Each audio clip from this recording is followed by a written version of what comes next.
गोंडा का bus stop अपनी बदहाली का आंसू सालों से बहा रहा है।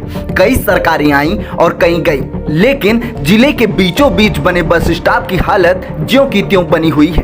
व्यवस्थाएं इतनी खराब हैं कि यात्रियों को प्राइवेट बसों का सहारा लेना पड़ रहा है। पूरे बस स्टॉप पर गंदगी की भरमार है, जिसको देखने वाला कोई नहीं है। सांसद और विधायक भी अपनी मौज में मस्त हैं। उनको भी बस स्टॉप की दुर्दशा से कोई फिक्र नहीं है। स्वच्छ भारत का सपना बीजेपी के सभी नेता देख रहे हैं और देश की जनता को दिखा भी रहे हैं, लेकिन वह जमीन पर कितना यथार्थ है वह आपको गोंडा बस स्टॉप पर आने पर पता चल जाएगा।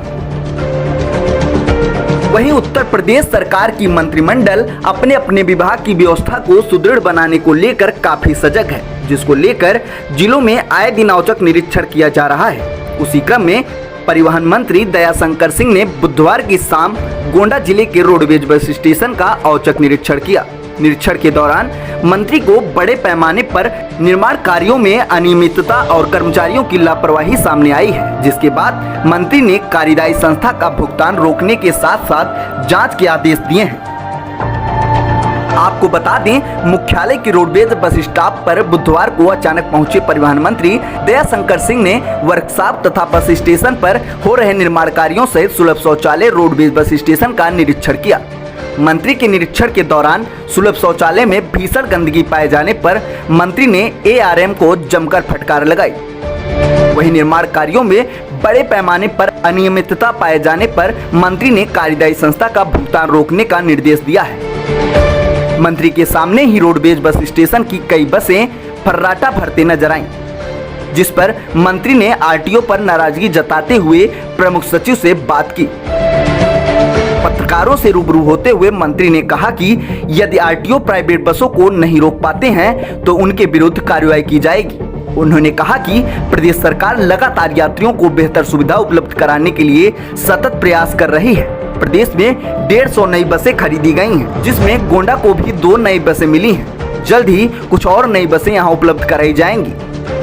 खटारा बसों के संचालन को लेकर उन्होंने कहा कि कुछ बसें दिल्ली NCR से आई हैं, जो 10 साल तक पुरानी हैं। उनकी मरम्मत व बॉडी रिपेयरिंग का कार्य चल रहा है। जल्द ही सभी बसें चुस्त दुरुस्त नजर आएंगी। यहाँ पर मैंने अभी काम हुआ था, जो है नए काम हुआ था, ठेकेदार ने गलत काम किया है। यहाँ पर जो लेबलिंग होनी चाहिए तो लेबलिंग नहीं है, पानी लगा हुआ है। यात्रियों की सुविधा हो रही है। मैंने जाँच करने के लिए कहा है, उसका पेमेंट रोकने के लिए कहा है और इसकी जाँच के बाद कुछ बसें ऐसी हैं जो हमारे NCR से आई हुई हैं।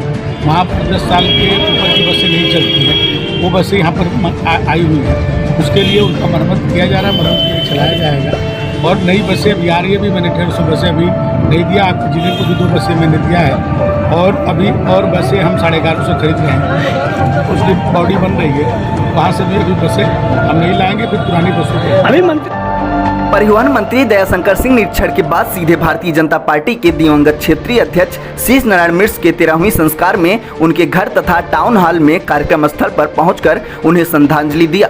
इस दौरान उनके साथ कई विधायक, संगठन के पदाधिकारी मौजूद रहे। Bureau report, news 11 Uttar Pradesh.